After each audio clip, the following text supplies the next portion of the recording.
Sampai salam jumpa kembali dengan saya Romo Adnan di dalam channel ini.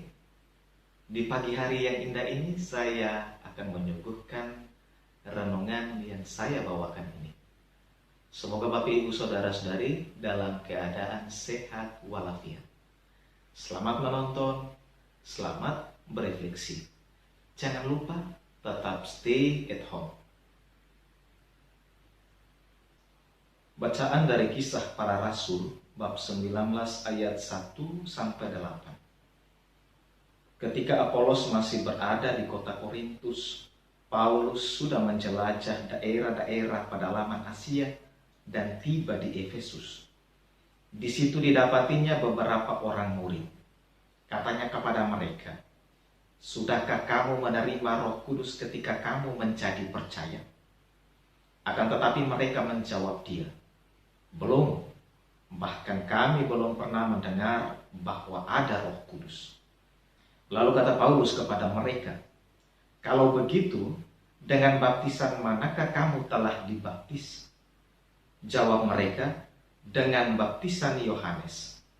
Kata Paulus, "Baptisan Yohanes adalah baptisan tobat, dan Yohanes sendiri berkata kepada orang banyak bahwa mereka harus percaya kepada Dia yang datang kemudian daripadanya, yaitu Yesus." Ketika mendengar hal itu, mereka memberi diri dibaptis dalam nama Tuhan Yesus. Dan ketika Paulus menumpangkan tangan di atas mereka, turunlah Roh Kudus ke atas mereka. Dan mulailah mereka berkata-kata dalam bahasa roh dan bernubuat. Jumlah mereka adalah kira-kira 12 orang. Selama 3 bulan Paulus mengunjungi rumah ibadat di situ dan mengajar dengan berani. Lewat pemberitaannya, ia berusaha meyakinkan mereka tentang kerajaan Allah. Demikianlah sabda Tuhan. Syukur kepada Allah. Tuhan sertamu dan sertamu juga.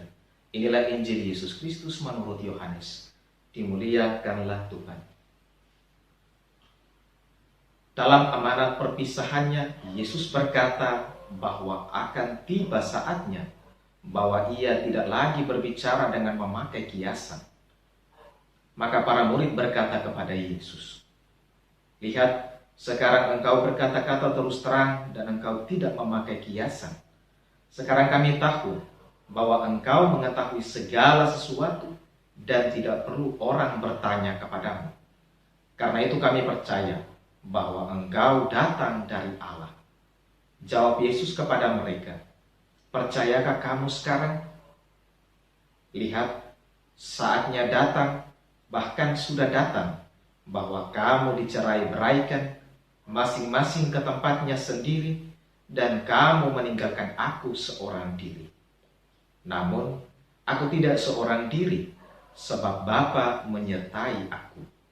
Semuanya itu kukatakan kepadamu, supaya kamu beroleh damai sejahtera dalam aku. Dalam dunia kamu menderita penganiayaan, tetapi kuatkanlah hatimu. Aku telah mengalahkan dunia." Demikianlah Injil Tuhan. Terpujilah Kristus.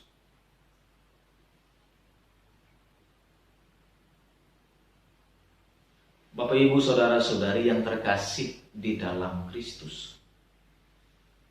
Dalam Injil hari ini, setelah para murid mendengar langsung doa Tuhan Yesus bagi mereka, mereka pun mengakui bahwa Tuhan Yesus berbicara terus terang dan tidak memakai kiasan.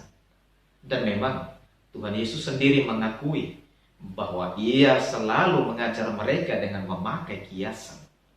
Tuhan Yesus tidak memaksa mereka untuk segera mengerti apa isi ajarannya. Tuhan Yesus juga tidak ingin agar para murid menerima bulat-bulat pengetahuan darinya. Tuhan Yesus menginginkan agar para muridnya dapat memahami sendiri misteri keselamatan Allah. Tuhan Yesus justru membiarkan para murid untuk sendiri mencari tahu misteri keselamatan Allah yang telah diajarkan olehnya kepada mereka. Namun, Doa Yesus ternyata mendatangkan rahmat bagi mereka. Para murid akhirnya memahami sendiri akan misteri keselamatan Allah. Mereka sendiri mengakui bahwa Yesus mengetahui segala sesuatu dan mereka percaya bahwa Yesus datang dari Allah.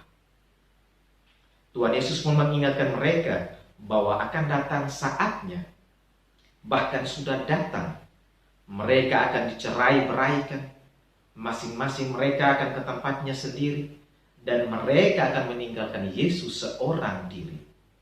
Walaupun mereka pergi meninggalkan Yesus, tetapi Tuhan Yesus mengatakan bahwa Ia tidak sendiri karena Bapa menyertai Dia. Tuhan Yesus ingin agar para muridnya memperoleh damai sejahtera di dalam Dia.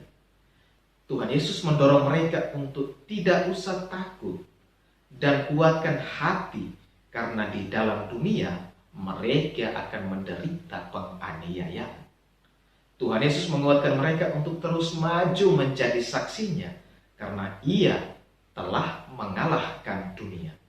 Tuhan Yesus ingin agar para murid tetap bertahan menjadi saksinya dan menerima anugerah keselamatan dari Allah. Bapak, Ibu, Saudara-saudari yang terkasih di dalam Kristus. Namun, apakah keselamatan masih tetap menarik bagi kita?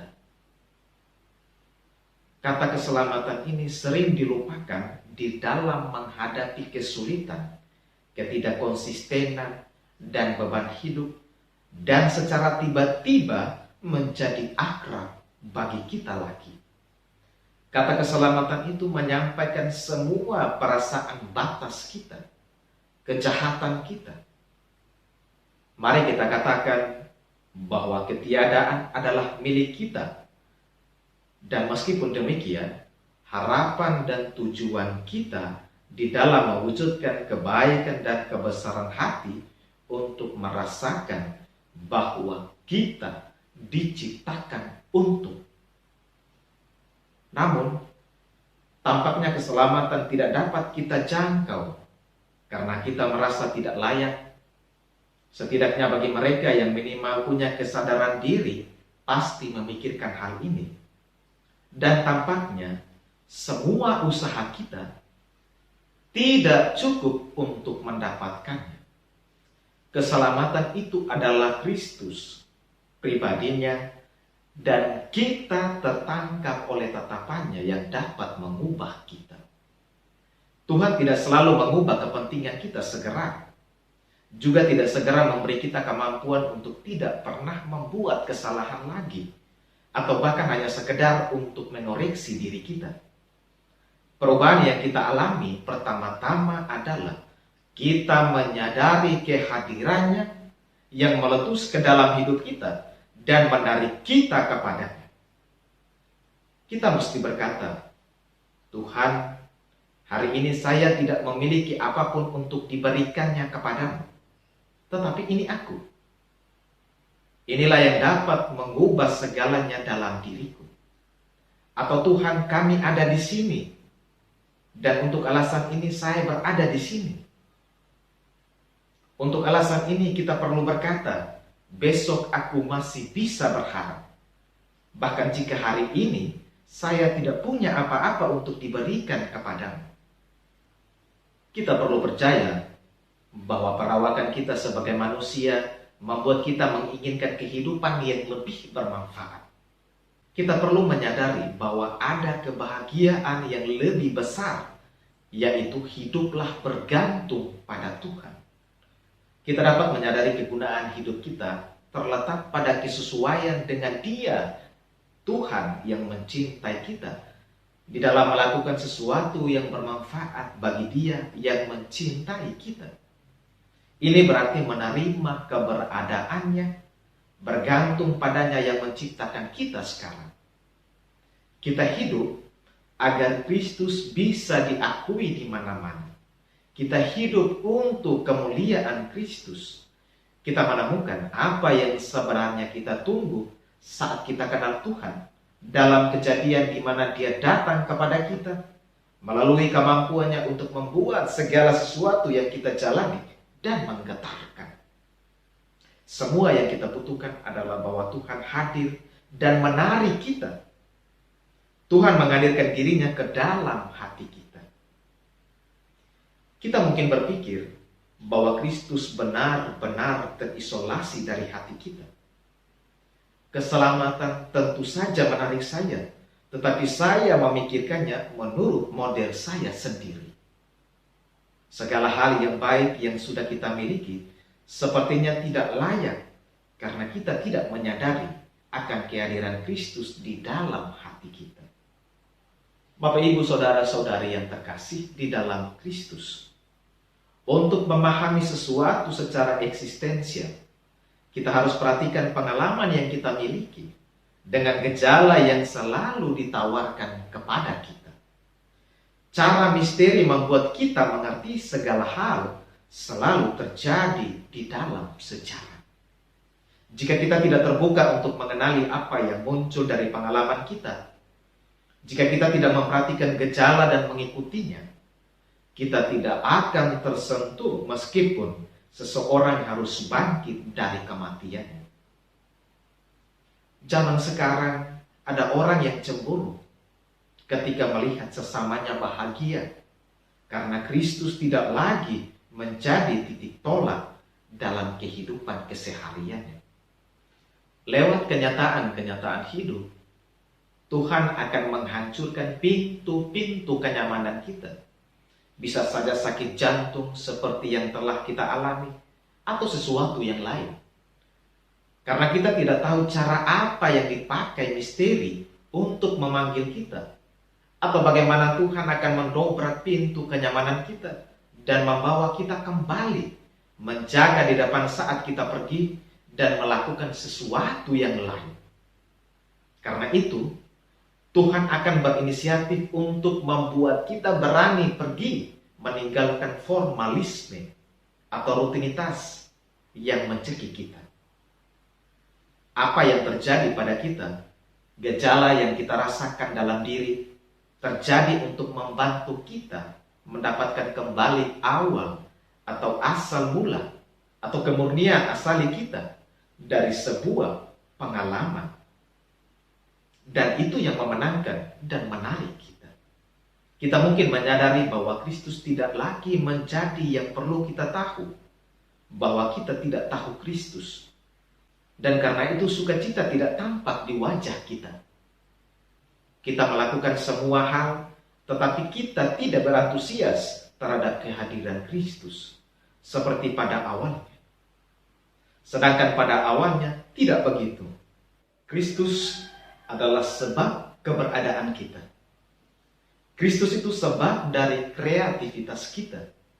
Tidak melalui mediasi atau penafsiran, tetapi tiba-tiba meledak di dalam diri kita.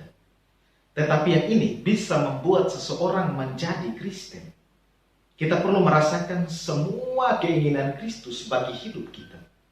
Karena tanpa Kristus, kita hidup dalam kekosongan. Tanpa Kristus kita tidak berarti apa-apa. Kita mungkin menemukan kehadiran Tuhan, namun seiring berjalannya waktu, kita menemukan banyak hal lain sehingga kita melupakannya. Bagaimana kita bisa hidup jika kita melupakan Tuhan? Kita perlu menjaga kehadirannya untuk tetap hidup dalam diri kita. Zaman sekarang terjadi pergeseran. Orang melupakan Kristus sementara dia melakukan segalanya, menjalani semua pekerjaan, tetapi melupakan Tuhan. Kita tidak sadari kalau sesungguhnya titik tolak kekristenan adalah sebuah kejadian atau peristiwa.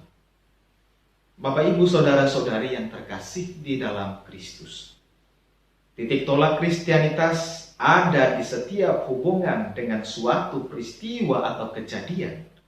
Pada prinsipnya, semua pengalaman manusia adalah sebuah kejadian atau peristiwa. Memang begitu, hanya karena hal itu terjadi sekarang. Cara bereaksi membuat Yesus selalu aktual bagi kita. Karena hubungan Yesus yang hidup dengan Bapanya, dia bisa mengatakan tentang mereka yang menempatkan dia di kayu salib dan menghina dia, maafkanlah mereka Bapa, karena mereka tidak tahu apa yang mereka lakukan. Sikap yang Kristus berikan kepada saksi mengungkapkan semua budaya baru yang dia bawa ke dalam dunia. Untuk dapat memahami hal ini, kita harus mengenali apa yang terjadi di kedalaman kemanusiaan Yesus. Karena itu, kekristenan adalah sebuah peristiwa yang berpindah dari satu orang ke orang lain sebagai sebuah peristiwa. Hal ini tidak dikomunikasikan sebagai seperangkat ajaran atau sistem intelektual atau moralitas atau perasaan. Juga tidak dapat direduksi menjadi sebuah konsep atau budaya. Inilah titik kunci untuk segalanya. Karena jika tidak, maka Kristianitas direduksi menjadi sebuah ideologi, sebuah pengurangan yang bahkan bisa mendominasi. Sebagaimana ditulis oleh Kardinal Ratzinger dalam bukunya, bahwa hanya Kristus yang memberi arti bagi keseluruhan hidup kita. Kekristenan bukanlah sistem intelektual, bukan sebuah paket dogma, bukan moralisme. Tetapi kekristenan adalah sebuah pertemuan, kisah cinta. Itu adalah sebuah kejadian. Selanjutnya, Yohanes Paulus II menulis dalam suratnya demikian. Kekristenan bahkan sebelum menjadi sejumlah doktrin atau sebuah aturan untuk keselamatan adalah sebagai peristiwa, sebuah perjumpaan. Kita menemukannya pada murid-murid ke Emmaus atau pada Andreas, Simon, Yakobus, dan Yohanes, bahwa mereka mengenal Yesus dengan baik dan menceritakan fakta-fakta kehidupan bersamanya. Mereka ini menemukan teman baru yang tidak dikenal, tetapi hanya karena ingatan akan hidup dan kebangkitan Kristus membuat mereka mengerti dan berubah mengikuti Yesus. Jika kekristenan diteruskan sebagai sebuah konsep, sebagai sebuah doktrin, sebagai sebuah metode untuk memahami dan menangani kehidupan, maka kekristenan direduksi menjadi sebuah ideologi. Fakta bahwa kekristenan adalah sebuah kejadian. Warta Injil bahwa Tuhan menjadi manusia, dan itu adalah sebuah kejadian, yaitu karena manusia Nazaret, Yesus bangkit dari kematian. Tuhan akan bersamamu sampai akhir zaman. Bahkan Tuhan mengatakan kepada kita, kuatkan hatimu, aku telah mengalahkan dunia.